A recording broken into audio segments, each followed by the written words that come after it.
Welcome back, everyone. Today we'll go on to a new chapter in the HLS book, the dense matrix multiplication. Today's learning objective is to implement the dense matrix multiplication with HLS and generate a test bench for matrix multiplication and quantify its performance. And we'll try to understand the difficulty in multiplying large matrices. The matrix multiplication is considered to be one of the most fundamental operations in numerical algorithms. The matrices are typically used to represent linear transforms between vector spaces. So what matrix multiplication is doing is providing a way to compose linear transforms. There are many applications of the matrix multiplication. For example, linearly changing coordinates is one of them, like a translation and a rotation in graphics. Other examples include high-dimensional problems in physics and some of the graph operation, like the all-pair shortest path problems. And these days, the matrix multiplication is most commonly used to compute the fully connected layers in the CNNs and DNNs. So for these layers, you can do a convolution, but for these layers, you can transform the computation to do matrix multiplication. So accelerating the dense matrix multiplication has become very important these days. Let's look at the computation pattern.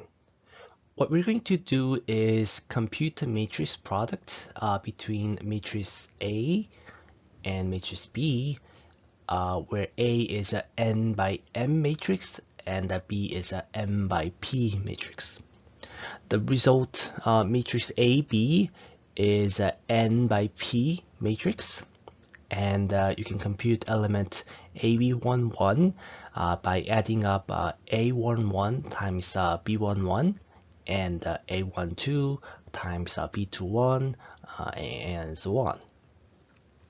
So if you represent this in an equation, ABIJ is a summation of the product AIK and the BKJ, where K is from 1 to m. So you can see that what we're doing is element-wise multiplication and summation between a row of A and a column of B. Okay. One example: if A is a 2 by 3 matrix and B is a 3 by 2 matrix, the matrix product AB is going to be a 2 by 2 matrix. And the AB11 is going to be an element-wise multiplication and summation between this row and this column. Okay. Now let's see the code for computing this. This is the C code for matrix multiplication. I'm pretty sure you learned it in your first programming course. So we need 3 loops: I, J, and K loop. Loop I traverses in this direction, and the loop J traverses in this direction, and the loop K traverses in these directions. For each I and J, we are accumulating the product of A and B to the variable ABIJ. And we're doing this with the K loop, right? And before doing so, we should initialize the variable to 0. The complexity of the algorithm is O(n) times P times n. And if we assume that the dimensions of the matrices are the same, the complexity is actually n cubed. So matrix multiplication is a fairly complex algorithm, and we need to do a lot of computation to get the final result. Let's try to optimize this baseline code. As we have learned in the FIR example, we first need to choose a loop to pipeline. There are 3 loops, so it's possible to pipeline any of these 3 loops. Let's first think about the case where we are pipelining the innermost loop.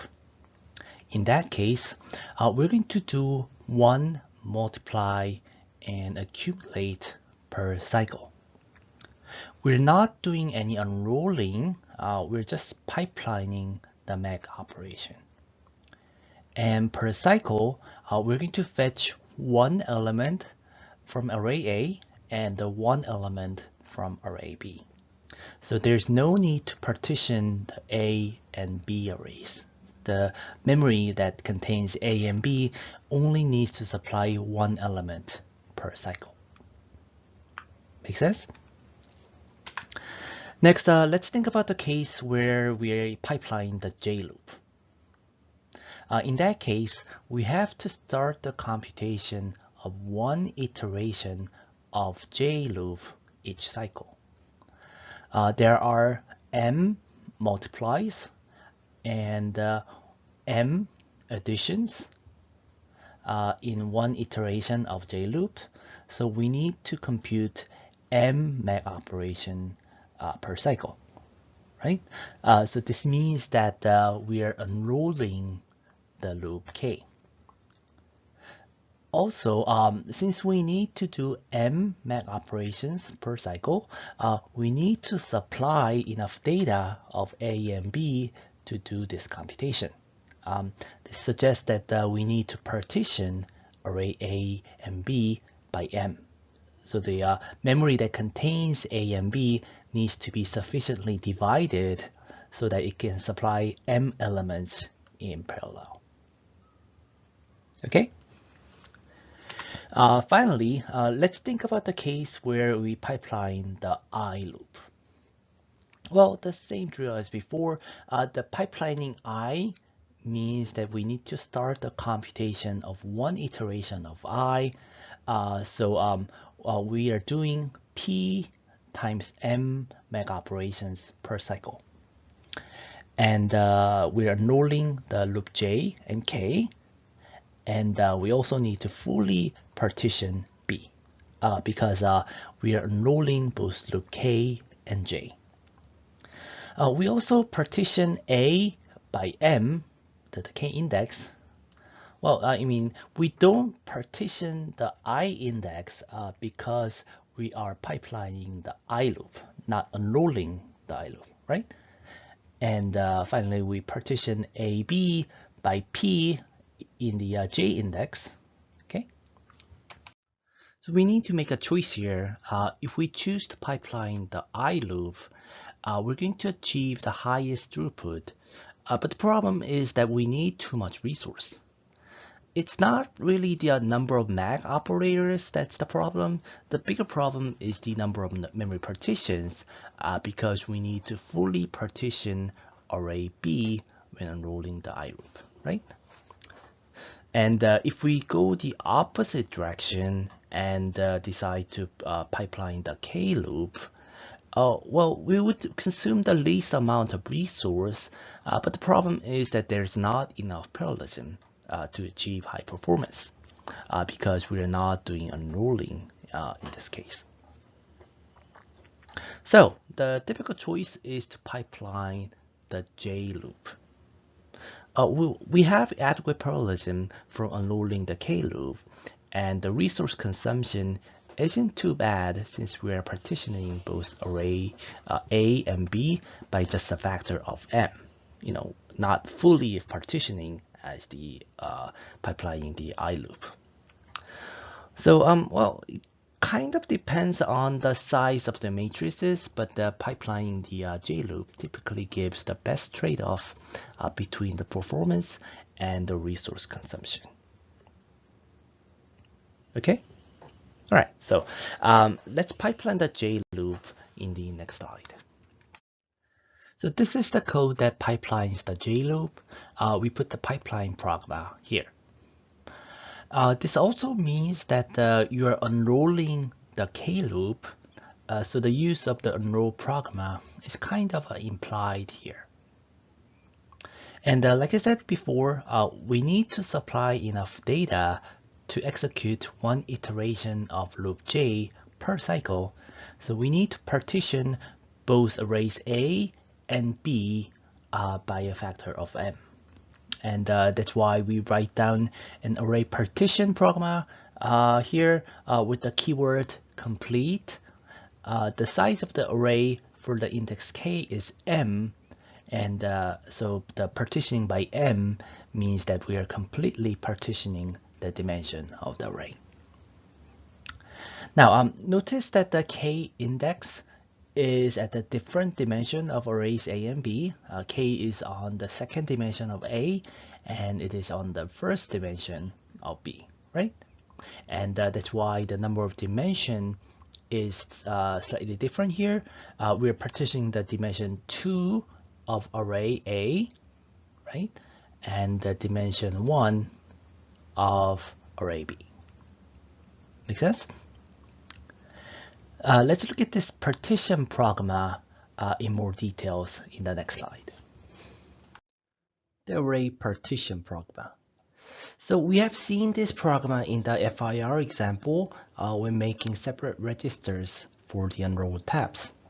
The same Pragma is used to unroll the A and B arrays of the matrix multiplication.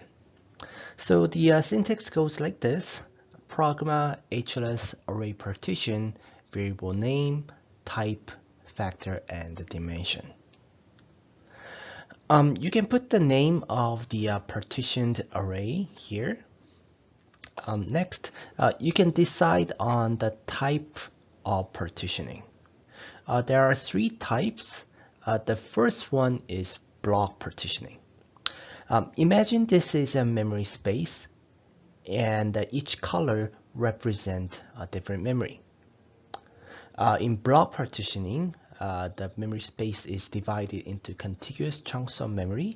So address 0 and 1 are in one memory module, 2 and 3 are in another memory module, and so on. So assuming each memory can serve one data each cycle, you can fetch address 0, 2, 4, and 6 in parallel, because they are in different memories.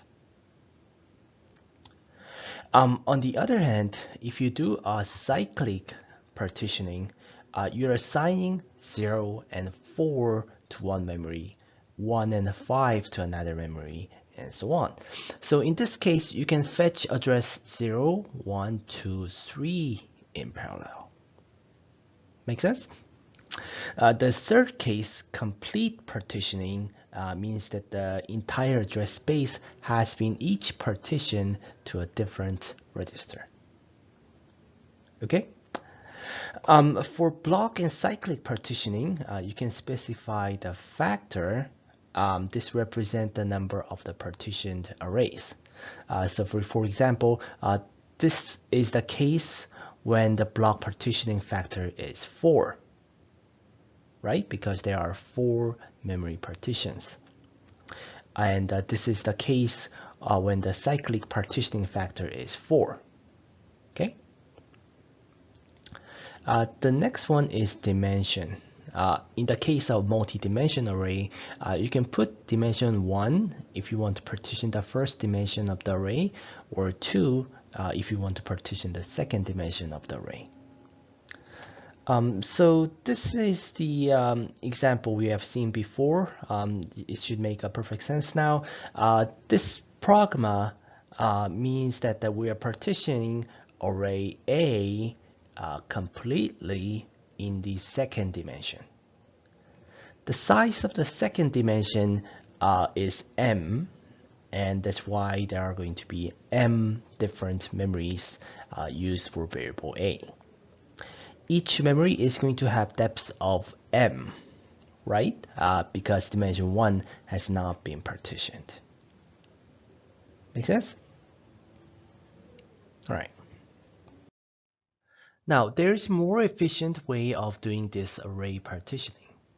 But before I explain that, let me first compare the unpartitioned memory and the partitioned memory. In the case of no memory partitioning, this is a memory block, and this is input, and this is output, and the 32-bit is the memory width, and the n times m is the memory depth. So the size of this memory is 32-bit times n times m, and it can provide 32 bits per cycle. Okay. Next, this is array partitioned memory. The partitioning factor is m. That is, there are m memories. Before partitioning, it used to have depths of n times m, but after partitioning, it has been reduced to just n. Right? The total memory size is the same. It's just that each memory is smaller. And each memory provides 32 bits of data. So in total, the memory bandwidth is 32-bit times m per cycle. So the array partitioning by a factor of m gave us m times more memory bandwidth. The disadvantage is that each memory requires a separate control logic. Right? So we're going to use a lot more LUTs and flip-flops. And also, since each memory is smaller, it might not fully occupy a physical memory like DRAM, and this might lead to a memory underutilization problem. So to solve this problem, we can use another partitioning scheme called array reshape. The total size of the memory is same as these two. The output bit width is 32 times m, the same as the array partitioning scheme. The difference is that this output is coming out of just one memory. Okay, so this is a really wide memory with a width of 32 times m. The depth is just n. So conceptually, you have merged these m memories into one. The advantage of the array reshape is that we just need a single control logic as opposed to having m control logics. And we still have a large bandwidth. The disadvantage is that all these conceptually different M memories now need to have the exact same address, right? Because we only have one control logic. But that's really fine in the matrix modification because the different iterations of the unroll loops are referencing the same address. Let's check this if this is true in the next slide. This is the code using the array reshape Pragma. The code is exactly the same as before, except the Pragma has now been changed from array partition to array reshape. The thing I want to check here is whether the array reshape Pragma can be applied or not. So loop K was the one that was unrolled. So the second dimension of A and the first dimension of B are supposed to be partitioned.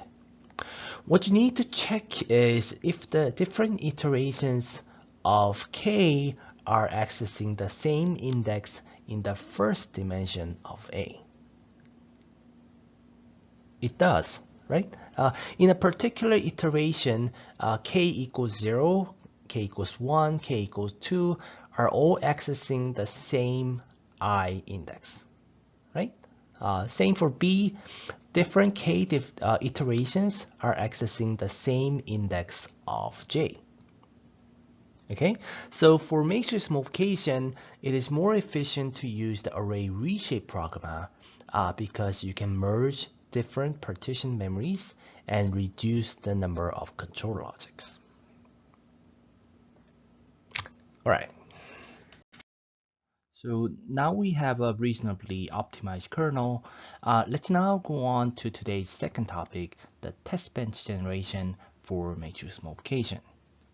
It's pretty much straightforward. You can first initialize the matrices A and B with some random values and set the matrix AB to 0. Next, let's launch the kernel.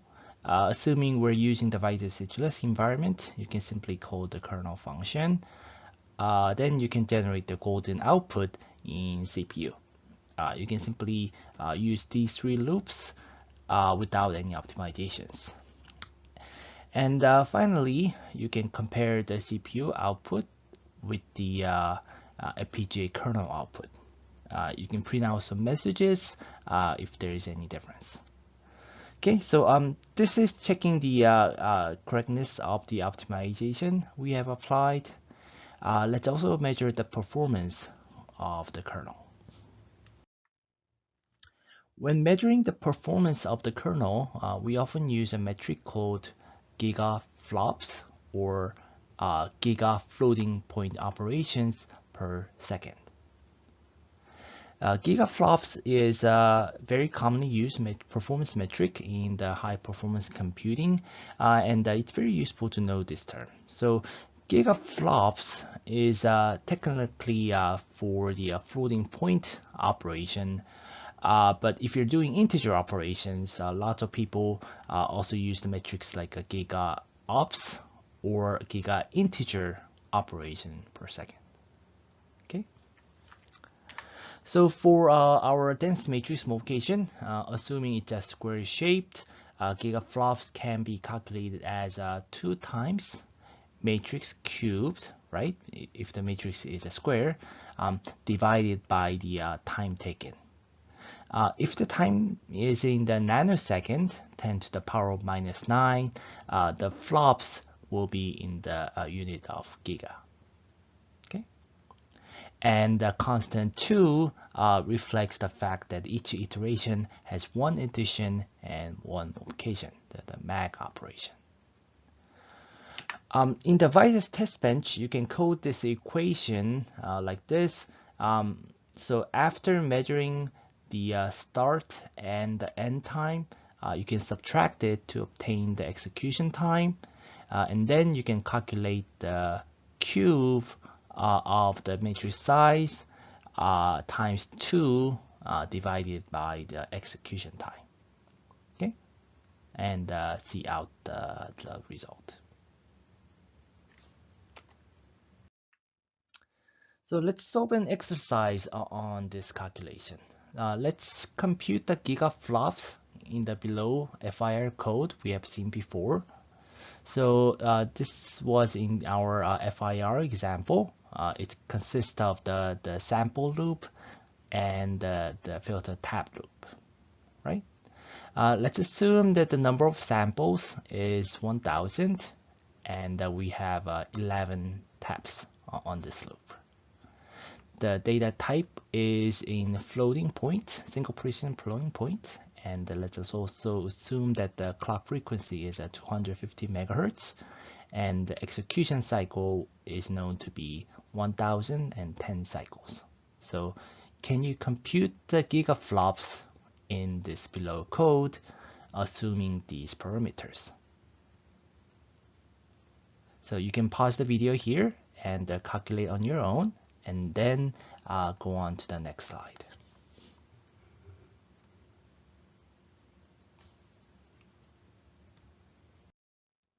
All right, the solution.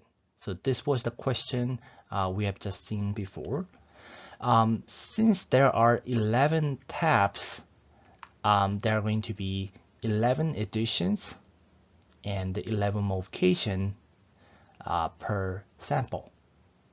And since there are 1000 samples, there are going to be 22,000 floating point operations.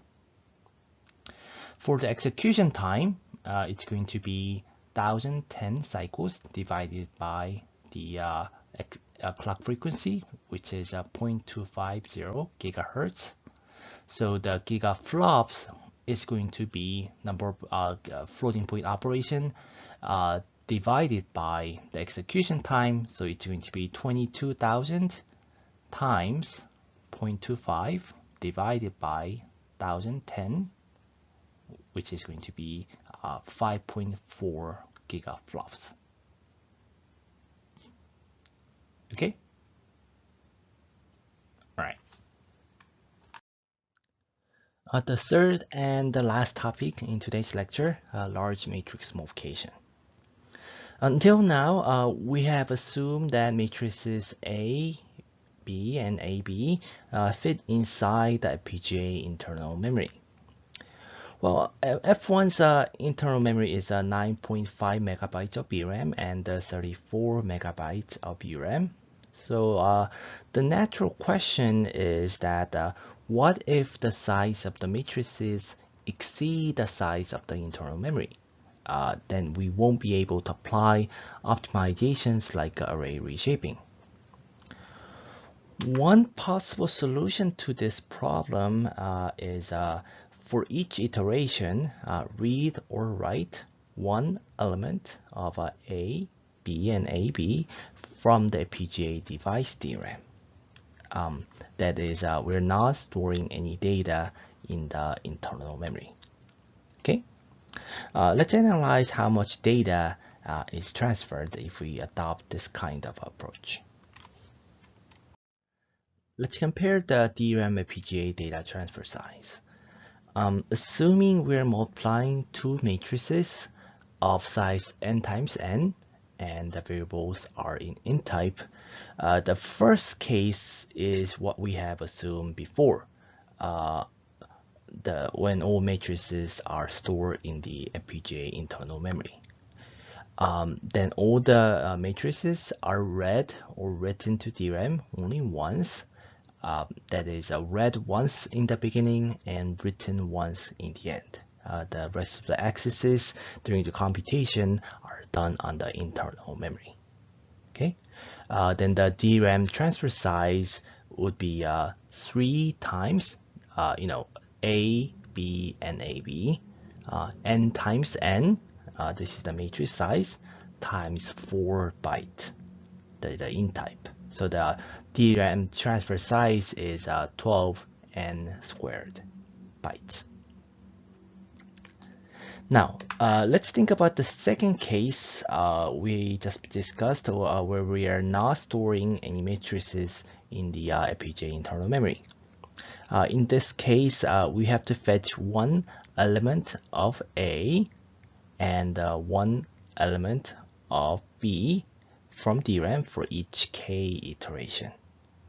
We don't have to fetch an element of AB from DRAM because we can accumulate it to a temporary register, right? And write it to DRAM at the end of the k loop. So the DRAM transfer size for AB is going to be much smaller than that of A and B, so we can ignore it for now. The DRAM transfer size for the second case is going to be about 2 times, for A and B, times n for the loop k, times n, because we're going to do this computation for loop I n times and the loop j n times, okay, and times 4, the int type. So the DRAM transfer size is going to be n cubed bytes. So you can see that by fetching everything from DRAM, we need to transfer much larger data from DRAM. It increased from 12n squared to 8n cubed. Now, let's see how this is going to affect the performance. We're going to approximate the performance and check what becomes the bottleneck if no matrices are stored in the FPGA internal memory. Let's assume that we're multiplying two matrices of size 4096 by 4096, and they are in int type, and we're going to perform 1024 mag operations per cycle. So this is a case where we are partially unrolling the k loop. Out of 4096 iterations, we're going to perform 1024 mag operations per cycle. Okay. Note that there are 6,840 DSPs on F1, so I'm assuming that we're utilizing about 1/6 of the available DSPs. Let's just also assume that we transfer 64 bytes per cycle from DRAM.